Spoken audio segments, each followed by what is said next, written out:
natural wonder. And right now, Orchid, a full-grown female, is going to help me show you some of their physical characteristics.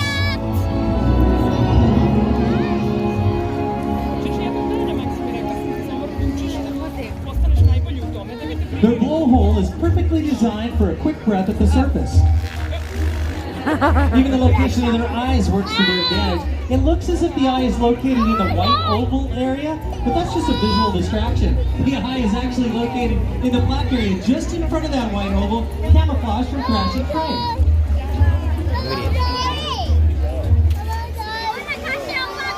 The fin on their back is called the dorsal fin and helps to stabilize the orcas when swimming fast, and it actually also helps regulate body temperature.